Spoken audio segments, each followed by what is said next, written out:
Hi, folks. I'm John Kraska, Executive Director for EveryLibrary and the EveryLibrary Institute. Thank you for being here at the culmination of a fantastic week.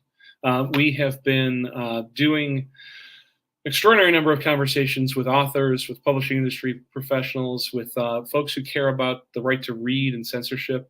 All week we've been spending time thinking through some of the big ideas, but also spending time together talking about things as fun as reading and writing. The creative process. Why do we show up to these conversations, either as a writer or as a reader, and how libraries are part of that ecosystem of the culture of reading. I'm very, very happy with how these conversations have gone tonight, and I'm thrilled to be able to bring this closing panel discussion to you.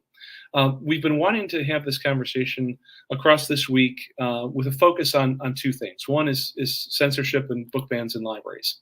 It's not a casual conversation. The work that we do here at EveryLibrary is as the first National Political Action Committee for Libraries, the only National Political Action Committee for Libraries. We work on library ballot measures. We've got half a dozen libraries on the ballot in November for operating funds and for bonds to build new buildings. But then it's the work on the ground. Also helping to oppose censorship and discrimination. Right now, our Fight for the First platform, I want to make sure that you all see it, fightforthefirst.org has over 105, maybe 107 local anti-censorship, anti-discrimination campaigns. It might be a school district, it might be a public library as small as one zip code. We're helping to put books back on the shelf. We're helping to reverse those campaigns of erasure that are at the heart of censorship and book bans. And we're very hopeful that as more and more Americans like yourselves can be involved in these campaigns, that we can get things done. We are a donor-supported organization here at EveryLibrary. I would be remiss if I didn't put up the Donate Now page, because we've got our Bernie Sanders model. Our average personal donor is about $48 a year, which is really great. And it helps us do all of this work focused on funding for libraries, as well as these Fight for the First campaigns. I want you to take a moment, if you can, be a part of it as a donor, everylibrary.org/2024. But tonight, our closing panel, Stephen Chbosky, Laurie Halse Anderson, and Jason Reynolds. Folks, I am over the moon. I've had some wonderful conversations as this week progressed with some great thinkers and doers. I've asked to be a part of this one in particular. My guest hosts throughout the week are very jealous of me.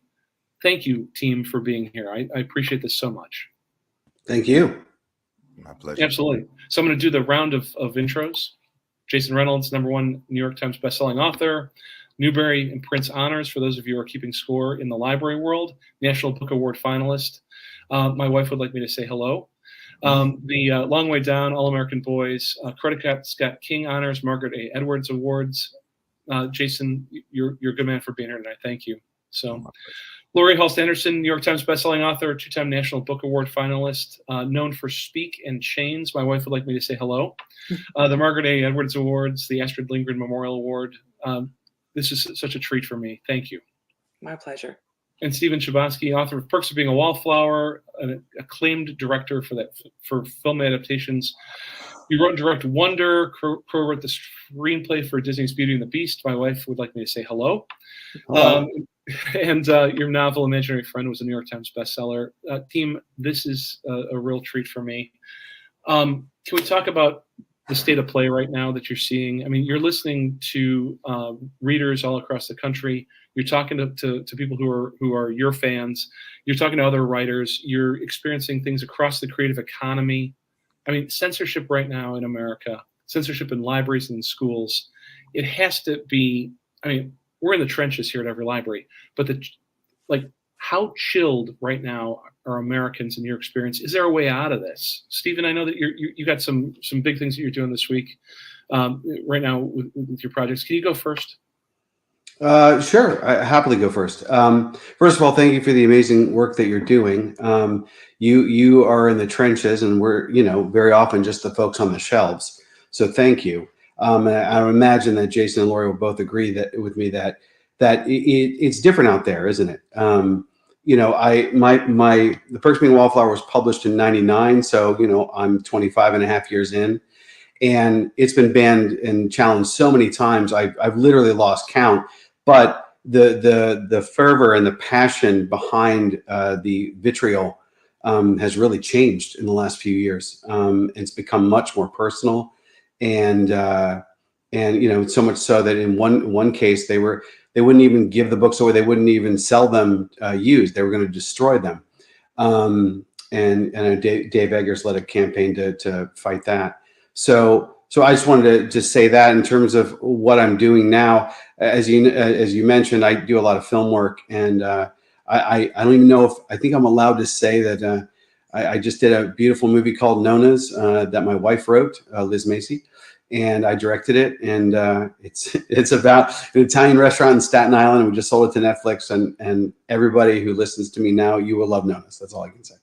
That's real cool. So the Chilling Effect. I mean, your book's been banned here and there. Laurie, I know that, I mean, you're on. It's a race to the. It's not the race to the top, but it's a race to the bottom. I mean, you know, what are you feeling out there? What are you seeing out there?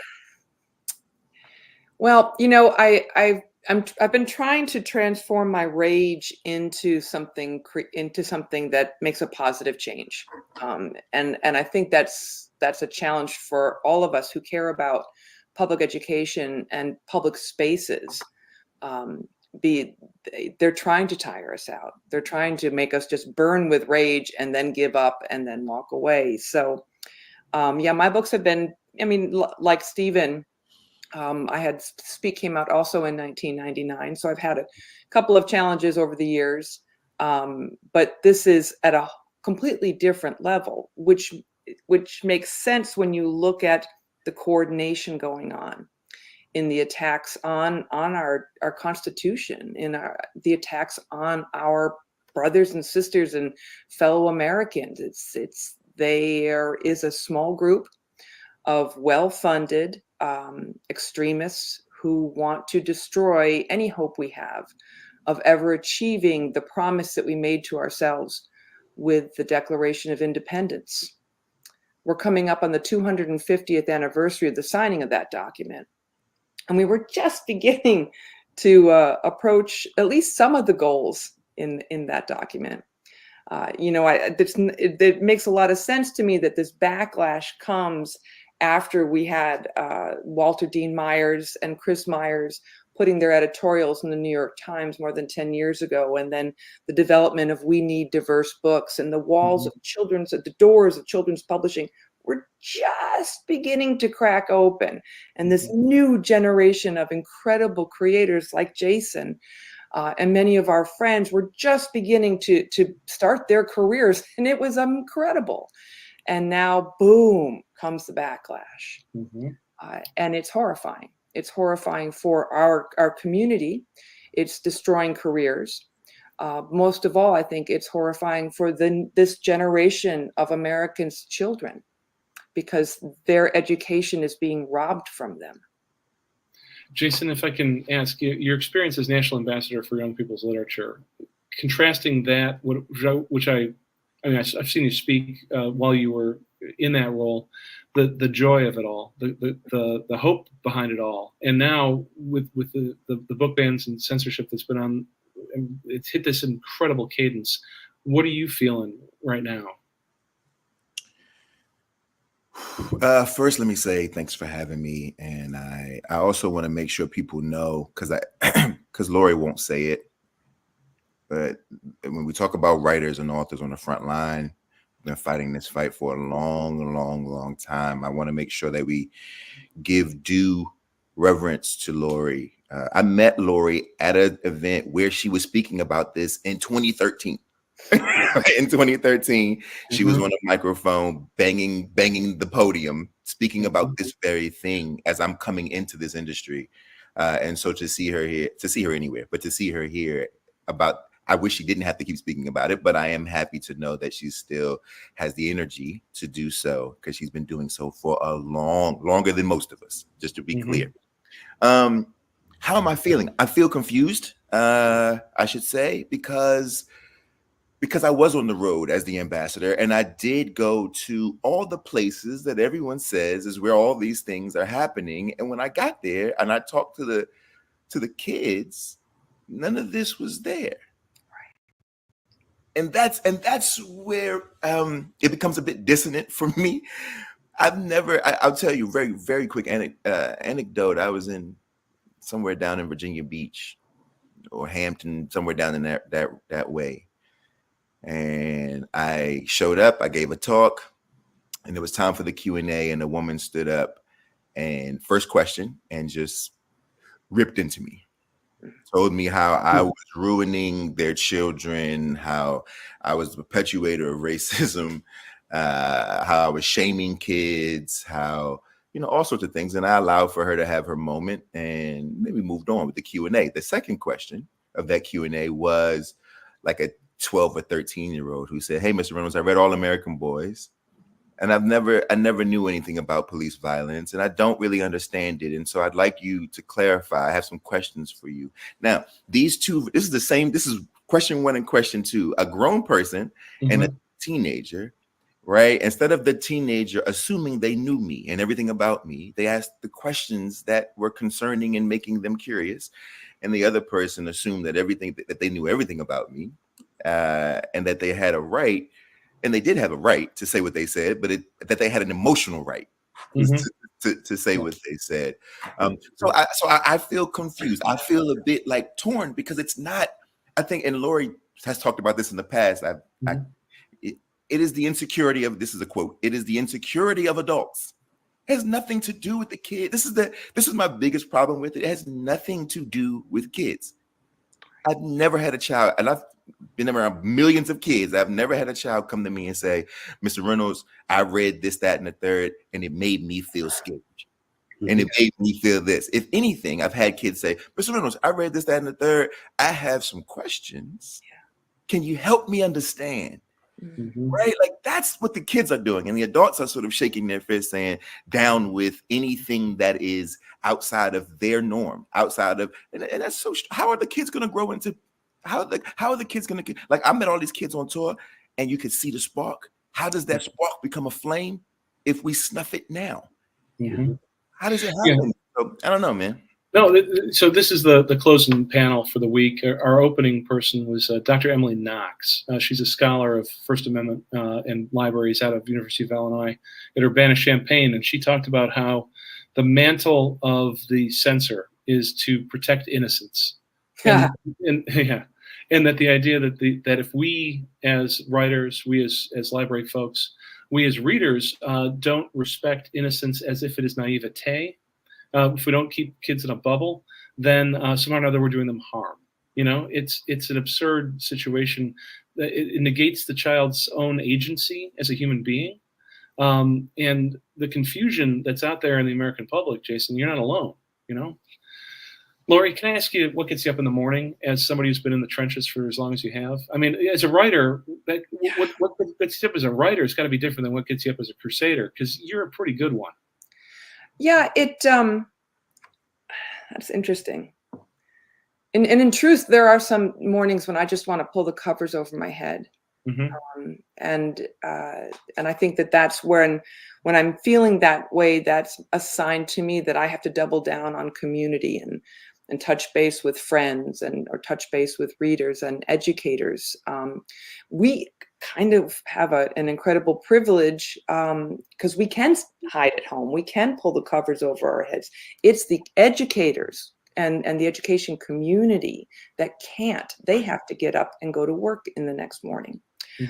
So they're one of the reasons that I stay motivated, because I have a big mouth and I'm a little bit older than I used to be.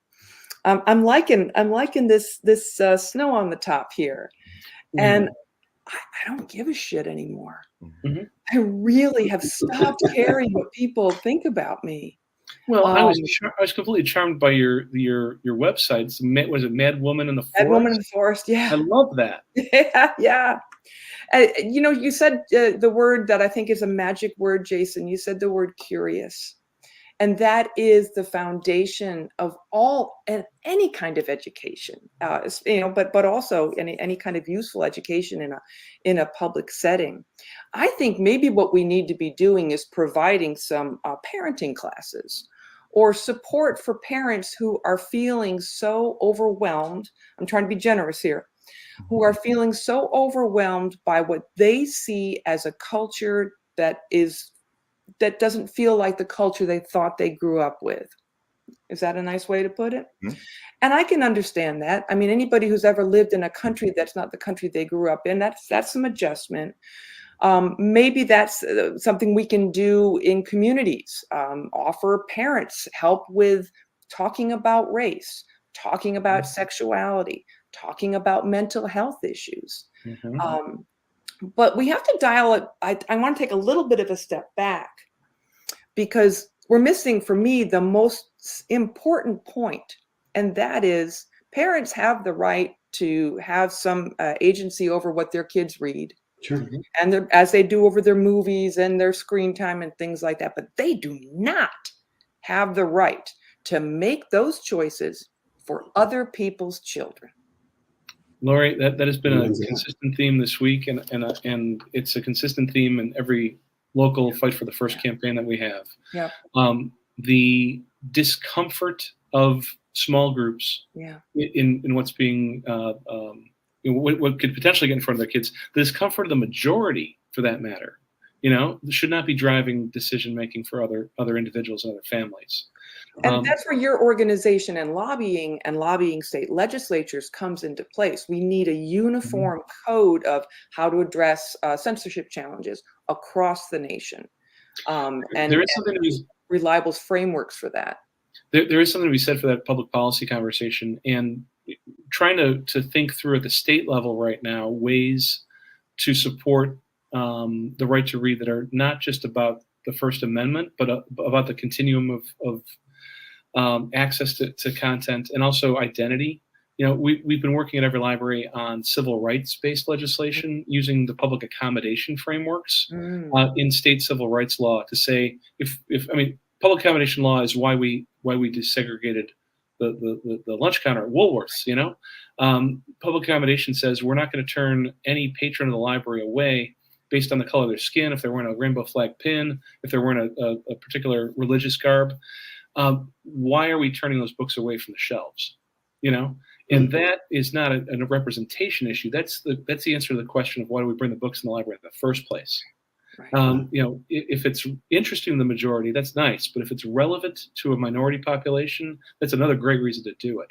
So some of those solutions might be federalizable. I don't know, Laurie, but I think that we should have a chat later on about that in particular. Yeah. Stephen, you've got a not a unique role in this call. It's kind of humbling for me to even ask one of you this question, but you wrote a cultural touchstone book.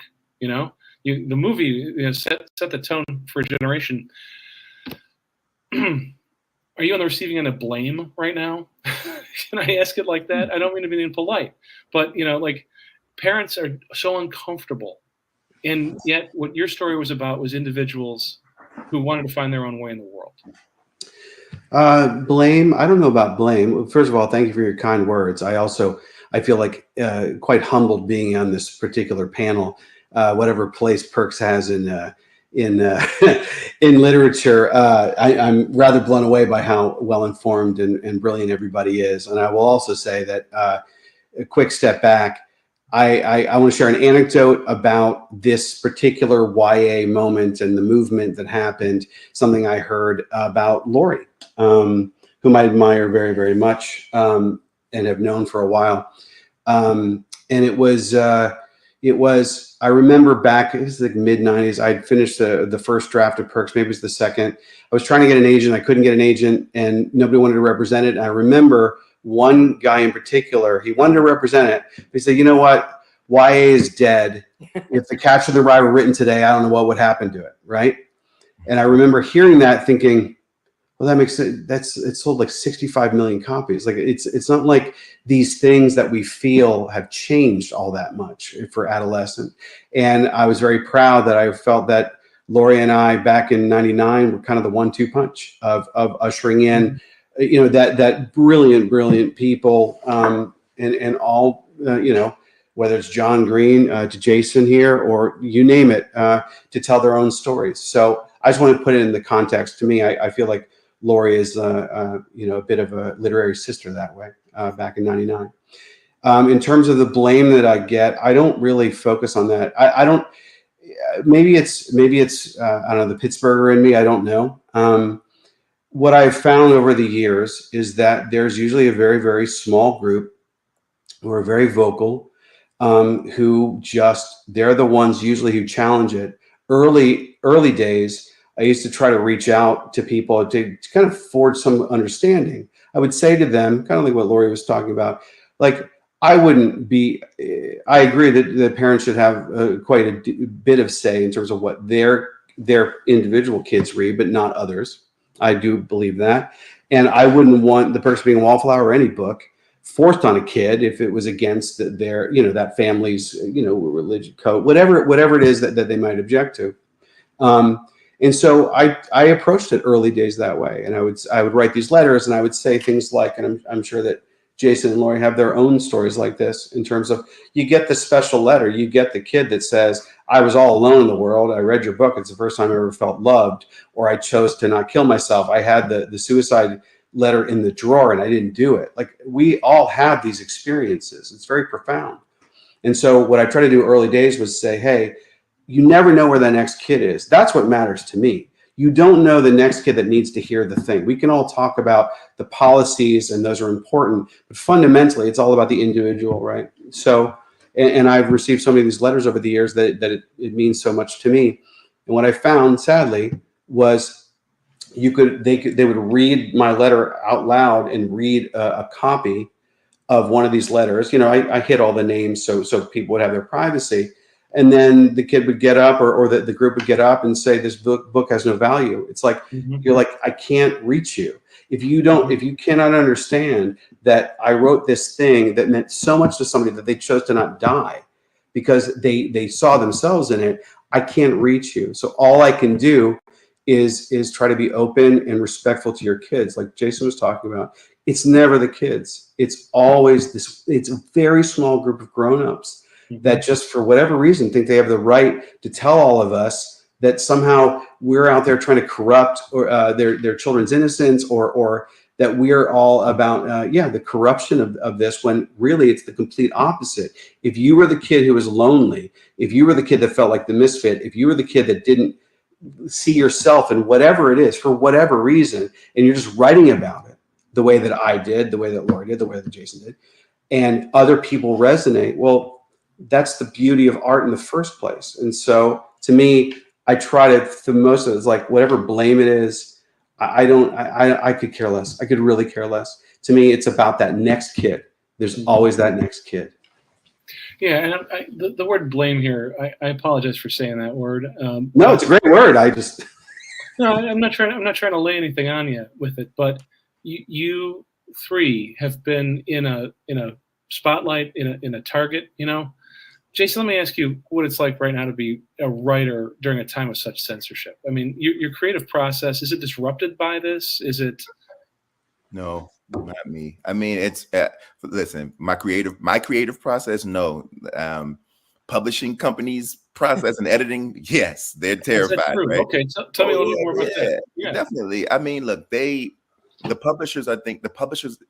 We have to remember that even though the three of us and all of our friends will, not all of us, but many of us will fight the good fight and do believe in everything that we say and do in terms of the work that we put out into the world. You have to remember that to the publisher, this is a bottom line business, right? So like, I feel how I feel about the things that I make and the people that I serve. The publishing company feels that they have to keep their doors open. Right, like they have to make money, right? We have to. I think sometimes we become so altruistic and forget that even though we write for children, the publishing company is a business, right? And so for them, it's like, we need to figure out how to, if this is going to get you in trouble, then it's going to affect this and this and this, and like, so we go through all of that. But for the most part, I push and do the things I want to do, and I'm grateful to be in a space in my career where that feels less daunting. But if I was a new writer coming in the game, if I'm 25 years old and I've been doing, or if I'm 35 years old and I've been doing this my whole life, waiting for my shot. I've sent out 5,000 agent queries. And now I get my shot, and you tell me I can't make the thing that I want to make, or I cut my career short, potentially. That's true. It is. It had effect on us.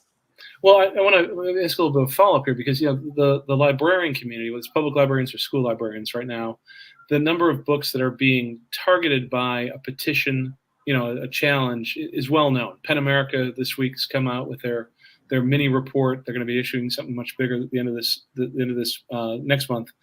But it's 10,000 titles. It's 10,000 titles. But the chilling effect, the self-censorship on collection acquisition on the part of librarians and school librarians, public library, school librarian, the chilling effect on booksellers, I mean, it's the fact that it's also a component of we stand on strong publishers in this country in order to make that First Amendment a reality. And I'm not surprised, but it is troubling to hear that from you. Oh, but it's a very real thing, and most of us aren't honest about it, but it's a true thing. There's an ecosystem being disrupted, and it's an ecosystem being disrupted on all levels, from the artists to the publishers to the kids and the librarians and teachers. Like, it's everywhere. Can I ask you a question? Sure. It's something that I can't figure out, and Laurie, maybe you know it, because I hear. So the narrative that I get all the time is there's a small group of people who are screwing us. There's a small group of people here, and here that's causing all this noise. And I'm trying to figure out, well, is it the superintendent who is shook by the small group? I'm trying to figure out who is the coward that is shook by the 20 people who then goes, we're going to take all these books out of the school. Because I can't believe there's an educator who feels like this is a good idea. I can't believe that there's a superintendent who believes this is a good idea. It doesn't mean he or she is not doing it. But I'm trying to understand, like, what happens where 10 people show up and say, I don't want any child reading these books are all bad. And you said, okay. Like, I'm trying to, like, how does this, because I couldn't get nothing done in school. My mama would come to PTA meetings and couldn't get nothing to change. Sure. Right? But 10 people show up. Oh my God, Jason, you just made my week with that statement. Laurie, what do you think? Yeah, that's such a wonderful question. And I think it's hard for us who live in this world, who are breathing all this damage day in and day out, to recognize that the average American out there has no clue this is happening. I mean, I've been shocked I've been at some weddings recently, and I'm just talking to people, and they're like, really? Oh, yeah. And if they've heard anything, they've heard, well, there were some adult books that got sent to the high school or the middle school. And of course, like, and in truth, I've got a bunch of kids and a bunch of grandkids. And if somebody was really handing out porn in their school, I'd totally be showing up to that meeting. So if they're getting any information, I think the average American is getting a slice that's inaccurate and has been manipulated, right? So you don't have a pushback until things really get hot, like we had up in Central Bucks School District here in Pennsylvania last year. Things have to get pushed right to the edge. And this is how you're having people with really extremist agendas come in as school board members too. There's manipulation of the truth. There is disinformation being fed to the average community, and the average parent in America is way too busy than to worry about things like this. So that's why a couple of people who are loud, one of the school board meetings I went to, a gentleman was, I use that word, I shouldn't probably, a man was arrested at the end of it because he had just showed up with a gun to the meeting, and he had big signs about pornographers and this and that. And I think the average superintendent is going to say, well, okay, this is happening, and it's happening in a lot of places, and it's easier just to make the book go away than it is to launch a big campaign to educate the community. Yeah. And it's creating what makes me insanely mad. Okay, now the rage is building it back. Is that we've always had soft censorship. I have been to so many school districts 20, 25 years ago and have a frank conversation quietly with a librarian who knew there were certain kinds of books that they personally loved, they saw the value in, they saw the literary merit, and it would spark curiosity, open hearts and minds, and they didn't dare order it. Yeah. So that's just all kind of bubbled up publicly now, but this has been going on for a long time. And what we're going to wind up with is a lost generation of American children. They had to go through the pandemic. They've been through political turmoil.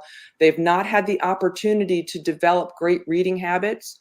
One of the greatest things that Jason Reynolds has done in our country, in our world, is to write books that a lot of kids get to see themselves in for the first time. And when you don't see yourself in literature, if you don't have the freedom to read what you want to read, you're not going to read.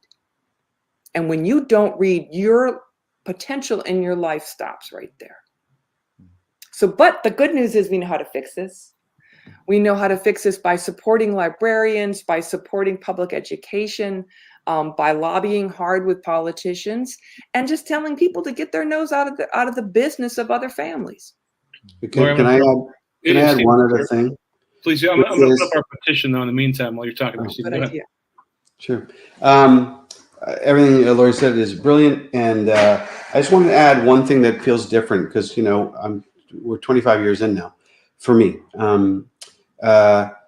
it used to be, it'd be a small group. I mean, going back to Jason's question, it'd be a small group, right? And then recently, and what's different is maybe back in the day there'd be like one or two, sympathetic ears on the school board.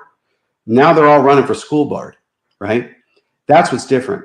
It's a takeover kind of thing. And so what Laurie was saying about all those things to support librarians, all those things, also run for school board. If you're mindful of this and you want this, because too often I feel like, very kind people, they don't think they have the power to go and do that. And this small, very vocal minority does. And so if you care about this and you're out there and you have any, just like your organization, John, it's like to encourage really good people that care about education to actually be the ones that make the decisions. I think would be an amazing thing. The number of times where it's a small group, Jason, to your question, who are a front for a much larger anti-person movement. There's some astroturfing going on with this stuff, and there are plenty of bigoted and racist agendas out there. There's and once the majority is given permission to be, Sojourners, the magazine Sojourners, it's a publication out of the Christian social justice movement that I have a lot of respect for. And Jim Wallace, who's the pastor publisher there, white fella. Now he's probably in his early 80s. I heard him speak in the mid 90s at one point as a straight white cisgendered guy myself, and he said we're always recovering racists if we're able to be, and he talked about his own this was his own tendency to backslide, in spite of the fact, and that recovery idea. Society has been on a 70-year, since Brown versus Board of Education, recovery trajectory, and we got slapped in the face. The fact that I don't need to tell you folks this, but I would like to get your thoughts on this, Jason. I don't want to be barking up the wrong tree here, but this looks like it is done for a purpose. It does. It does. And I look, when we think about sort of what books are affected, look, I live by a very simple rule, and my rule in terms of this is very simple. When you disregard these books, you're disregarding the people that these books are about. Mm-hmm. And by the way, that is racial. That is along the racial lines, the gender lines, sexuality lines, religious lines. But it's also about kids in general, right? Because I think that people look at children's. It's interesting how we've given children's books so much weight now.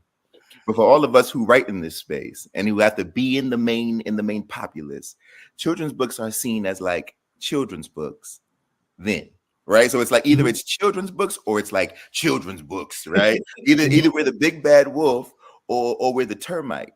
Right. Right? It's so interesting. It's interesting, right? And so I find it fascinating. And either way you look at it, it's a dismissal of the intellect of all children, all children.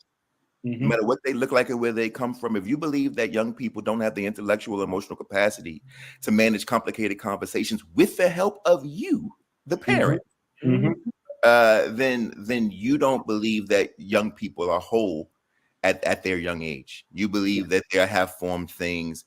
You are the one who's denigrating them, not us, because we actually trust them to manage it all. One of the nice things about hosting this event this week has been that your publishers, some wonderful publishers like Simon & Schuster, who's brought us together today. Penguin Random House has shown up considerably. Hachette, the Candlewick, I can keep going. ABPA and that team, they've been sending me books, And as I've been doing these events with other authors, there's been 2 times I've tried to hold up the book, do the traditional, like, and this book is, where my kid has stolen it from me. Okay. Like, okay, where the heck did the book go? That the powerful attractor of those stories, maybe it was the cover, maybe it was that they heard about it, all the different reasons that we as readers intersect with the creative spark that you do as writers. And it was a little bit of a joy for me where I couldn't hold up the book,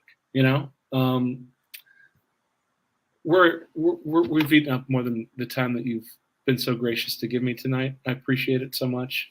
I want to ask 2 more questions of the bunch of you, not to get away from censorship and book bans, but to get back to the root of why you do what you do. I want to chat a little bit about, not what it's like to write today, but Stephen, can I start with you? Sure. What was the thing that brought you pen and paper, keyboard? I don't know what you were writing on initially. Like, what brought you to that first book, that first idea? Oh, you mean what brought me to the person being a Wallflower, or just in writing in general? No, to being a writer. Like, when did you wake up that morning? You were like, I'm going to do this. I was 12, and it was 2 things. The only things I've ever wanted to be in my life is a baseball player and a writer. How'd that work? Yeah, no, too short, too slow. Not going to happen. Gotcha. Yeah. And when I was 12, I remember saying to my father, I want to be a writer. And what I meant was novelist. But he said, great writers are great readers. And he didn't, no question, he just said this thing. He was trying to encourage me to read more, because I was a very slow reader at ADD, and I couldn't focus, not knowing that my tangential thought would become my career. But he said, great writers are great readers. And he kind of left the room, to smoke a cigarette and watch the Penguin game. And I thought it was a rule. And I was like, damn it. Well, I'm not a great reader. He knows that. So I can't be a great writer. Okay. Well, I watch movies all the time. I guess I read movies. All right, I'll write movies then. And if he had not said that line, I don't know if I have the career I have, certainly the background. Why I wanted to do it was, it just, to me, it's strange to say, and I think it'd be interesting to know if Jason and Laurie agree with me. I cannot imagine not doing it. It is so necessary for me to tell stories in any form. It doesn't matter what form they take, whether it's film or stage or novels. It's so necessary for my psyche and for my well-being, and I love it so much. And I think it is such a noble thing to do, and I'm so proud of it. I barely remember, all I know is the 12-year-old was given the advice, and I took it. I'm 54 now, and I took it in a completely new direction that I'm incredibly grateful I took it, because it's made my work in fiction, I think, a little unique, because I don't have any training in it. All of my training is film. So yeah, that was it. I'm a 12-year-old kid from Pittsburgh, and I love what I do. I'm very, very fortunate that I get to do it. Thank you for sharing that. That's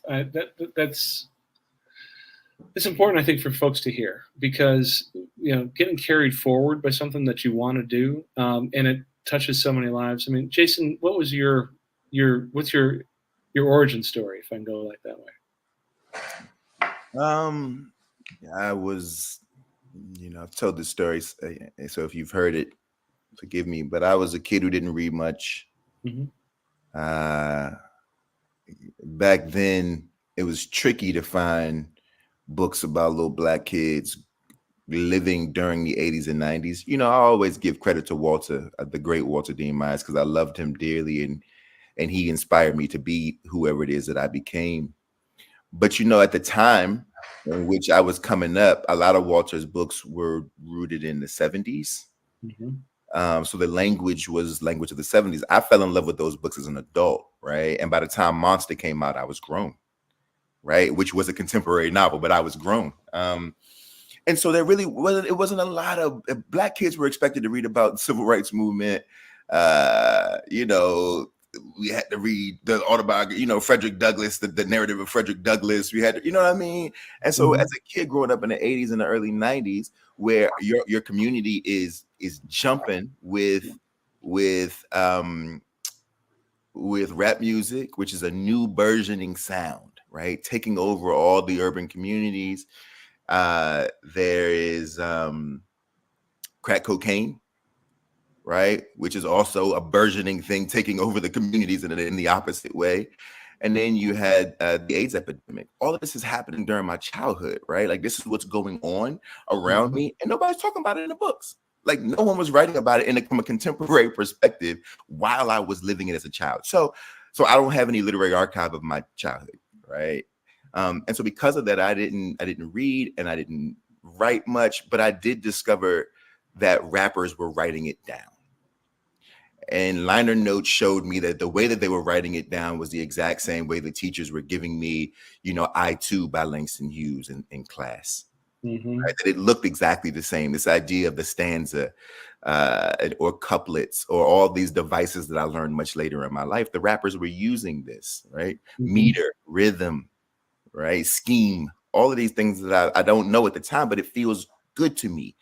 And I started to write poetry, not to be a rapper, but because I like the manipulation of language in a short chunk, because I didn't have a lot of attention and I didn't like to read. My grandma dies. I do the only thing I know how to do at the time, which is to write a poem for my mother to help her feel better. She prints it on the back of the funeral program. My family loves the piece and everybody feels a little bit better for a moment. And I realize that I have power. Yeah. And that's it. And to this day, now at almost 41, every day I sit down with a pen and pad and I can feel sort of like, I can't explain it. I can feel like, I still feel like a 10-year-old kid, just like, it's like almost like a mania. And it is engulfing, and it's like I'm emblazoned, and it's a hard, frustrating craft, but I am so turned on every day. Like, I can't explain it. It's the weirdest thing. Just trying to figure out if there is new magic for me. There's the line from Dead Poets Society comes to mind about we read and write poetry because we are members of the human race. That's it. Yeah. And there's something about the strong wind, you know, that comes on with poetry. There's something that goes all the way back to every theater tradition, every spoken word tradition that's out there. No, I love that. Thank you for sharing that. That's really important for me to have heard today. Laurie, can you take us home with your recollections? Because I want people to come out of this conversation this week honestly inspired about, you know, as readers, to be heartened by the conversations that they've been hearing with authors that they love. But everybody's got a story to tell. And I'd love to hear how you got started yourself. I'm an accidental writer. And I didn't study it. I have a degree in linguistics, which is not very useful. It was really fun to get. I really enjoyed studying it. But I wanted to remark on the common thread, the many common threads, I think, that join us here in this space. And one of them is that we writers, the three writers here, I'm sure you write too, John, are still at our hearts quite young. I mean, there's 8-year-old me and there's 10-year-old me, and the one who writes YA novels, that's the 15-year-old. We remember.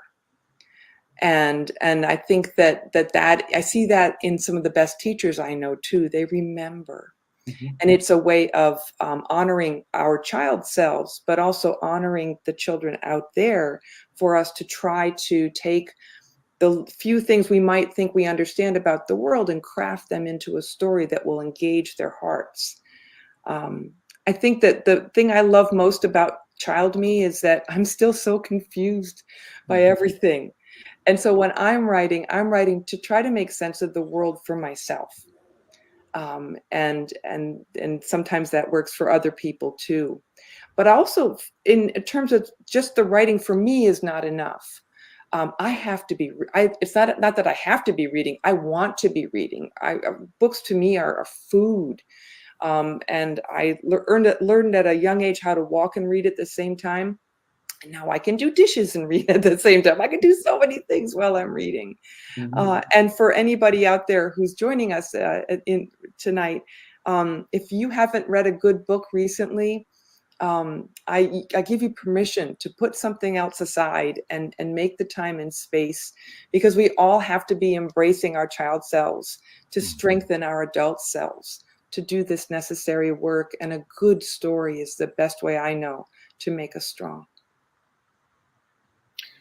Thank you, all three of you, for this conversation tonight. It's edifying to me. I do write once in a while. You know, I'm not a fiction writer. I was a theater major in college back in the late 80s, and I wanted to be a playwright. And I spent a little time working on that craft, and I realized at that point that what I really want to do is write public policy white papers. And I went this way with it instead. You know, it's a very creative and generative thing, and if once in a while we can help pass a good law, yes, so much the better, you know? So, yeah. Thank you to Stephen, Laurie, and Jason for, I think, a beautiful conversation, and for honoring us with your time tonight to close out this week, EveryLibrary Live Banned Books Week 2024. Folks, I'm going to put up the donate link again if you've been slightly inspired or massively, like me, inspired by these conversations tonight. You know, a link on the screen doesn't imply endorsement from our colleagues here, but we can put this money to work helping oppose censorship, pass new laws that are good for libraries and for readers. So everylibrary.org/2024. Thanks very much, guys. Thank you. Enough. Thanks, everyone. Hold on with me for a second after I hit stop here. But Good night, team.